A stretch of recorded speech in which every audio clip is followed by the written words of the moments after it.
Okay, folks, back here at the Football Out West show. It is episode 71. For a moment when there's not much going on in the world of football, there is a hell of a lot. And our next guest, he has been appointed to one of the hottest seats, or the hottest coaching seats in Australian football. And we are talking about our next guest, the newly appointed coach of the Melbourne Victory side, Tony POPOVIC. And Tony joins us online. How are you, Tony? Are you there? Yes, I'm here. I'm good. Thank you very much. Well, first of all, thank you for joining us here on the Football Out West show. We really appreciate you taking your time.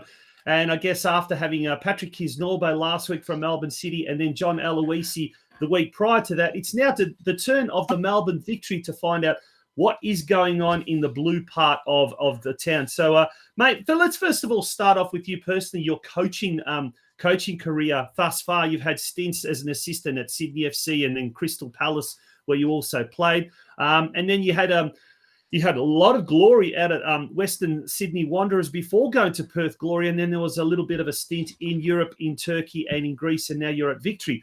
Mate, what have you learned as a coach along the way? What are some of the points that you've kind of adopted in your coaching philosophy?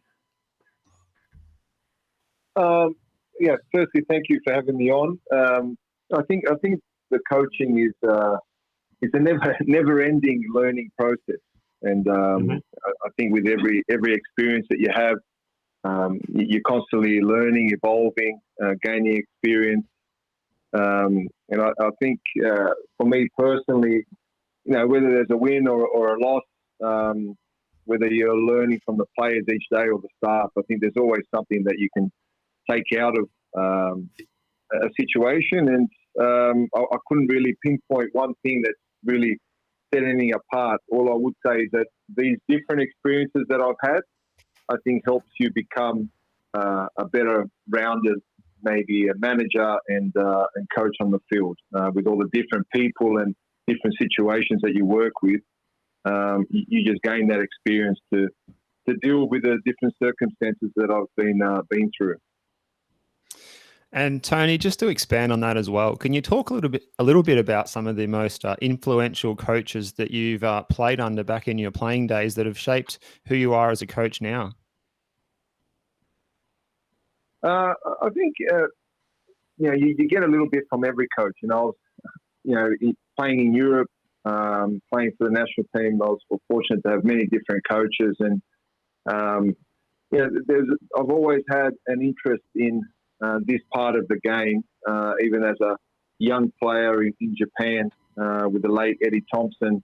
I remember writing down some of the drills we were doing back then when I was in my 20s.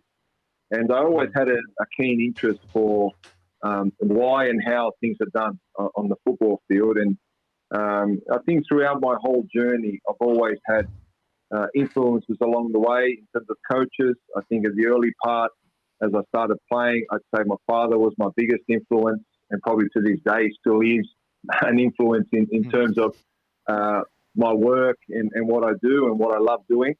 And then along the way, there are always, coaches that bring out different things. And from the biggest characters I've had Trevor Francis as a coach, Ian Dowie at Crystal Palace, Gus Hiddink in the national team, all different. And at each stage, they would bring something different to the table. Big motivators or tactically very good. I've always felt that there's something to be learned off everyone. And, my journey really started, my belief was always from day one of having a team that could always challenge and win. And, I've always believed that can be possible. I'm always the ultimate optimist. And, and along the way, I've been fortunate in coaching to win titles. But I also feel along the way, you're constantly learning and evolving from all the great people that and coaches and players that I've been associated with. Tony, on the screen, we're actually going to see now a little bit of footage from the Victory training that's happened in the last few weeks. Your appointment at Victory, we said it's the hottest coaching seat at the moment in Australia, because effectively the whole place effectively, or the whole squad, needs an entire overhaul. What are your first impressions of the setup down at Victory and the players and the squad that you've got? In terms of the setup, it's a wonderful setup here. Very good, very ambitious people, from the chairman and the board, and all the way through the club managing director. We've got Caroline there. We've got John Didelisa as our football director. And if you work all the way through, there's some good people in line to try and bring Melbourne Victory to where it's accustomed to being, where it hasn't been for a little while, and that's winning and challenging for titles. And in terms of the players, I've been very happy with how they've come into pre-season. We've got a lot of new faces, but even the existing faces that have been here in the past, they've come with a wonderful attitude. They know what it's like to win, because a lot of these players have won things in the past, and they've also gone through some adversity, as everyone does, and they've gone through that for a couple of years, and their determination has been clear, and they've all been a pleasure to coach so far. That's brilliant. And tell us about your backroom staff, because that's they're new to the club as well. Obviously, Fabrizio Camerata coming in. Tell us a little bit more about him. Yeah, he's a former player that's had a distinguished career himself as a striker, playing the Serie A and Serie B in Italy. He's always, he's been a coach and an assistant coach to many big name managers in Europe, and we've just been in contact over time, and you gain an interest in someone's career path. We've always said maybe one day we'll work together, and this opportunity came, and I think he brings a lot of knowledge, a lot of European experience.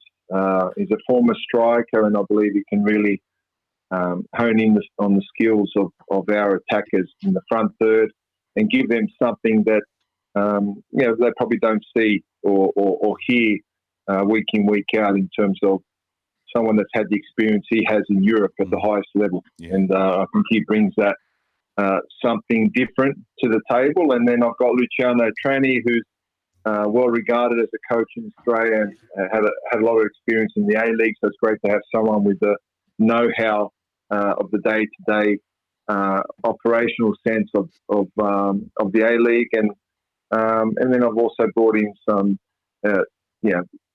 people that I've worked with before, in terms of Scott Smith in the conditioning, Michael Mantikos in terms of the analysis, and there's some also existing staff that have remained. So it's a new, relatively new group. We've brought in some new ideas, new faces, and there's been a lot of changes at the club. But I feel the one thing that has remained at this club is the ambition of the club, and I think that starts from the top. And although it's not been great for a couple of years, and we do realise and understand where we finished and how far we've got to go to get to the top, but we also are ambitious, and we're not putting any ceiling on what we can achieve in the short term coming up in this season. Perfect. Tonch.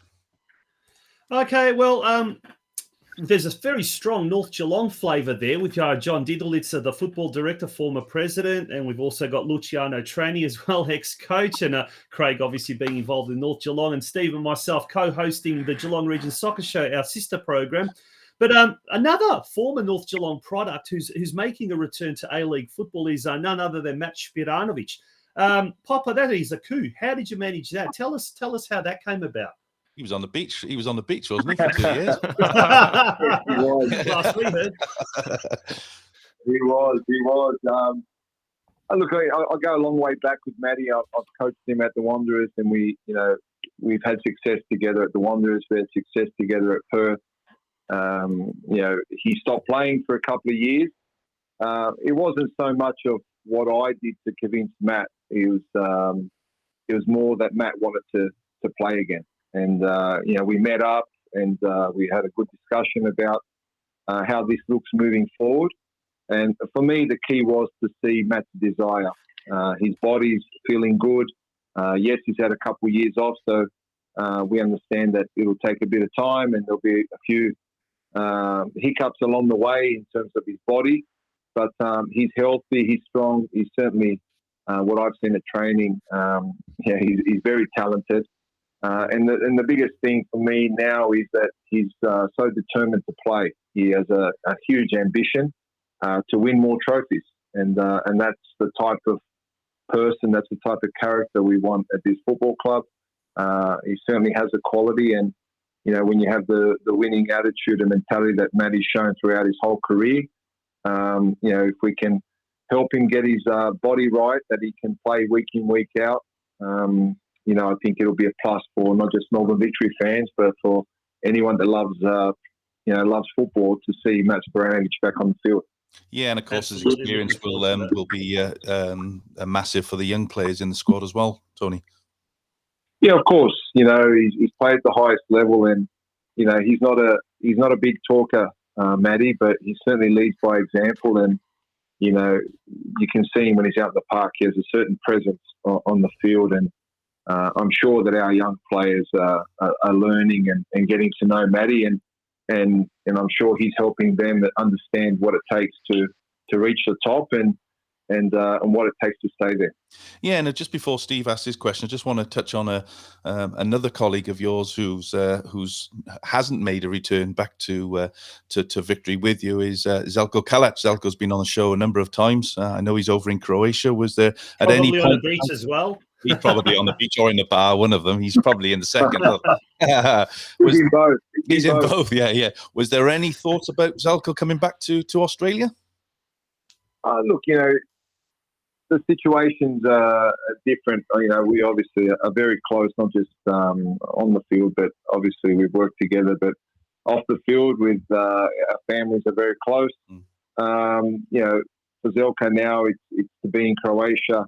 At the moment, he's enjoying being there. He's getting involved with different aspects of the game in Croatia, and his son's over there at the moment. So he's clearly enjoying his time there, and opportunities are certainly being created for him there. And right now, he's happy. Perfect. Craig, he's not in lockdown. Why would he come back? Oh, absolutely. Yeah, exactly. For the reasons he's already said, he's in the bar and on the beach. That's enough. Good Spider. Steve, over to you.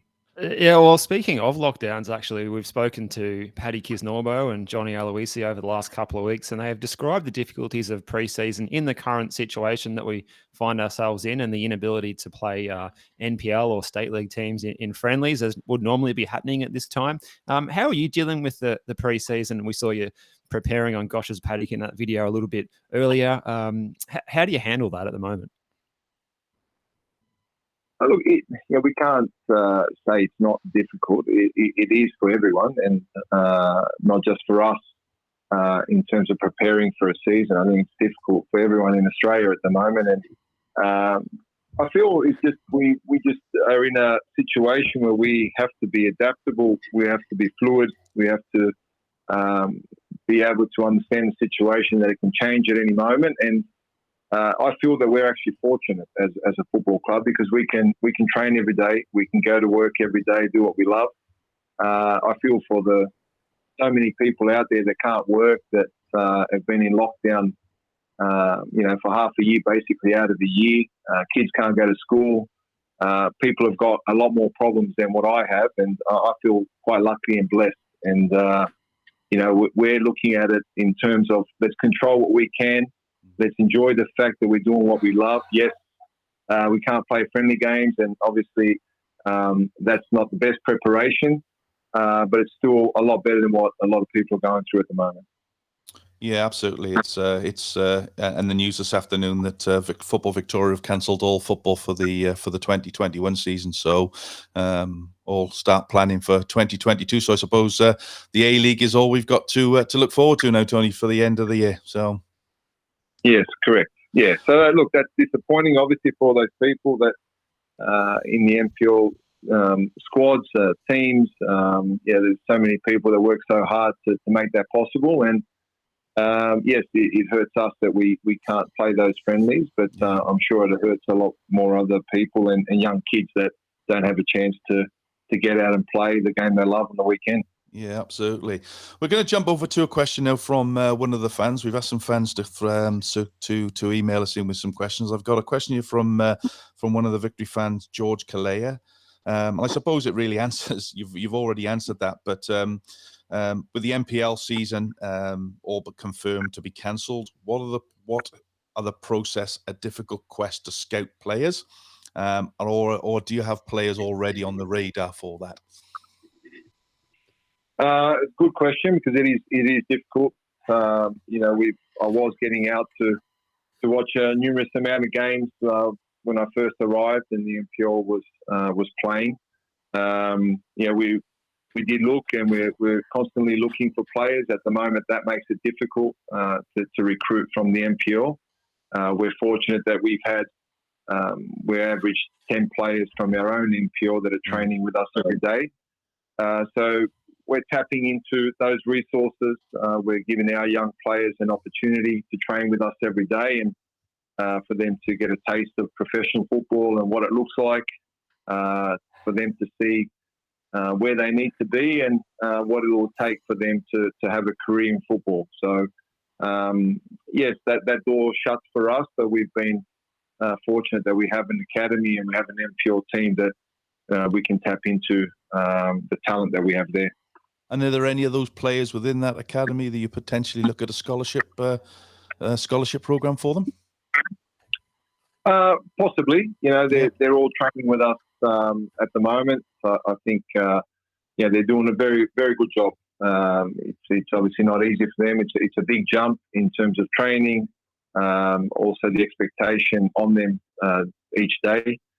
But from what I have seen, there are some talented players. I feel the club's got, I saw some younger players under 16s and 17s play. We gave a couple of 16-year-olds an opportunity, a game that we played against Box Hill, which was the only friendly game we could play thus far. And so we can see that in the younger age groups, there's a lot of talent coming through for the future of Melbourne Victory. So I think, the club's in the right direction in the academy space as well. Perfect. All right, Tony, let's turn our attention at the moment to the EPL and specifically your old club, Crystal Palace. A new season and indeed a new coach at the club after the recent retirement of Roy Hodgson. Arsenal legend Patrick Vieira has come into the fold. How do you think he will do in the Premiership, being a great footballer and manager? Is it a difficult process, as you know yourself? Yeah, obviously he's had some experience in coaching now, most recently in France. I'm sure he's got his ideas. He was at Man City as a coach as well after he finished playing. He'll bring new different ideas to something that Crystal Palace fans were accustomed to with Roy Hodgson, who brought a lot of stability to the football club, which has helped them stabilise regularly in the Premier League, but also financially to stabilise the club. And you can see the training ground improving, the academies improving. They have plans for the stadium. So he did a wonderful job, and now it's a difficult job at the best of times, coaching, and the expectations are obviously high at Crystal Palace. And I, for one, obviously as a former player and former coach there, hope he does a really good job and starts putting his own mark on the team and gets the style of play that he wants and the players that can suit the style of play required. Tony, 126 league appearances for the club, 6 goals. Firstly, for those that don't have the pleasure of playing, what was it like to play in the EPL against some of the best players in the world at your time? Yeah, wonderful experience. I think as a young player, I was growing up in Australia, I always dreamed of playing in the Premier League, playing for my country, and I was very lucky to fulfill those dreams. We got promoted with Crystal Palace, and we had a season in the Premier League that was just amazing. It was a special time. Unfortunately, at the end, we got knocked out on the last day where we needed to win, and we had a draw. So, but memories that last forever, and I'm very happy that the club now has stopped going up and down, and they've created some real stability, and it's a real proud football club in the southeast of London, and it's certainly respected all throughout the whole Premier League. Yeah, and there's a fantastic program documentary on the When Eagles Day. I'm sure you've watched it. It's a fantastic insight to the football club of how they almost went bankrupt, and Steve Parish and three guys came in and bought the club and transformed it to what it is now. So, what was the best player? Who was the best player you ever played against? Thierry Henry would be the best player. Yeah, in his prime, trying to stop the guy. Yeah, he wasn't bad. He wasn't bad. So it was a special player to come up against. That's for sure. Yeah. Tunch. No, you're on mute, Tunch. There you go. I'm back on. Tony, I was going to say, like in your playing career, I'm sure you would not have been overawed by coming up against stars, because at the tender age of 16, you made your senior debut for Sydney United in the old NSL. Now, we've spoken at length about this, about the old NSL and how it gave a lot of the players, the players that went on to play for the Socceroos an opportunity to play at such a young level. I guess speaking from your experience, both as a coach and as a player, how important is it for young players to be given that opportunity to have regular sort of game time playing in an elite competition at such a young age? And is that something that you'd like to see utilised a lot more in the A-League? Yeah, of course, it's important, but we also can't forget the fact that players need to be good enough as well to play. We love giving young players an opportunity, but they need to earn those opportunities. And I think at the moment,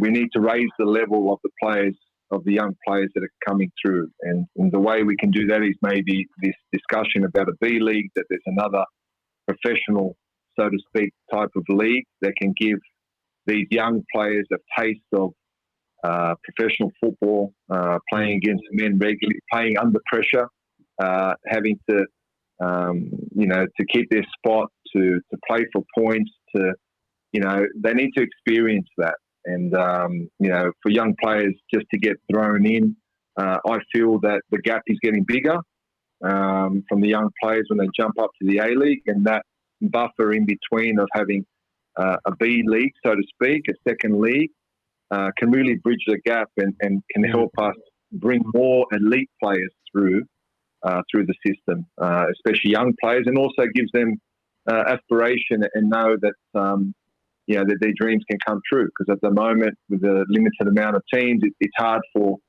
players to get an opportunity. We're making inroads. Clubs are now having academies, so they're trying to bridge the gap that way. The next step is if we can have another professional league. I think that can bridge the gap even further and give these young players an experience that, yes, I was fortunate at 16 that, I had a Ron Corrie as a coach who put 4 16-year-olds into the first team. He lost his job for that, and all 4 of us went on to play for the Socceroos. So, you need coaches that are willing to do that, yes, and you also need the talent, because, if we weren't talented enough, we wouldn't have gone on to play for the Socceroos. So we need to balance both, and hopefully we can continue to make more opportunities for young players to become elite footballers. Brilliant. Yep. Excellent. And just bouncing back again to the EPL, Tony, it's been a pretty hectic transfer window. Some fairly big names coming into the league, especially at Old Trafford in particular. Do these transfers now sort of confirm the status as the best league in the world there in the EPL? Yeah, it'd be hard to argue against that. We look at, they've always been competing with, La Liga and Serie A, and La Liga's, maybe with Barcelona going through a lot of financial difficulties at the moment. You'd have to say the EPL is not just the strongest league, but also financially backed league. It's very strong, and that's probably why it's attracting all the best players and the salaries that come with that. Really interesting, actually. On I think I saw it on Opta Sports this morning that Chelsea's net figure after the signings through this window was 31 million. I think Arsenal's was minus 156 million. So I think if I'm not mistaken, 31 players went out to Chelsea through the transfer window, which is incredible, isn't it? Most of them will go on loan clubs. But so given that, Tony, we ask all our guests, obviously with the EPL, your tip for the top 4 in order, and your bottom 3 for relegation. Putting you on the spot now. Okay, Man City to win it. Yep, to win it. Liverpool, Man United, Chelsea, and Chelsea. Wow, there you go. And for the relegation, I think Norwich will definitely go down. And the other 2, I think that's could be up for grabs. I think that one. I haven't really got anyone clear for that. You're not sitting on the fence, are you? Yeah, I am with that. Probably the one that I'm pretty sure Norwich will be one of them. But as always, I think in the league, you always have one big club that surprises that's down there. I don't want to say. I feel like Newcastle will struggle again. I don't want to say Newcastle, but I feel that Newcastle, such a big club, shouldn't be in the bottom 3. But I feel that they'll be hovering and fighting off that relegation spot once more. Yeah, I'm with you on that one. I think it's. I think their time's done. I think it's. As you said, they shouldn't be in that position. But they are year in after year, and I think this could be the year that they fail. Tonch. Now, we've really gone way over time. So, Tony, very much appreciate your taking some time out. I guess the final question, the big one that all Victory fans would really want to know is what type of style, what type of football will be played at Amy Park this coming season, and will you be up there amongst the competition leaders, in your opinion, or is this a rebuilding year? What can Victory supporters expect from the coming season? Look, I think that the fans should be excited with the players that have come in. I think they should be very optimistic in what can be achieved. I said earlier, we're not putting a ceiling on what can be achieved. We know we start off a low base, but that's not to say that we can't challenge for the title in year 1. I don't see why a club of Melbourne Victory should settle for a mid-table finish or a 6th place finish and be satisfied with that. I think we should always aim to be the best. We have a lot of work ahead of us, but we're not putting any stops on what is possible. So I'd say be optimistic as we are. I certainly am. That we can certainly excite the fans this year. I think they'll be very pleased to see the type of football, especially in the front third. We have so many dynamic players, a lot of young players that got a bit of experience last year that are improving further. And I believe it'll be an exciting team to watch in the coming season.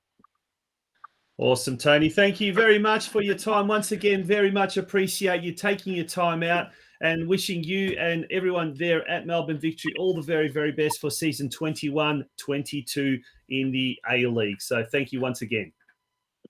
Pleasure, guys. Thanks for having me. Thanks, Tony. Thanks, Tony. Good on you. Thank you. Tony Popovic, the head coach of the Melbourne Victory Football Club.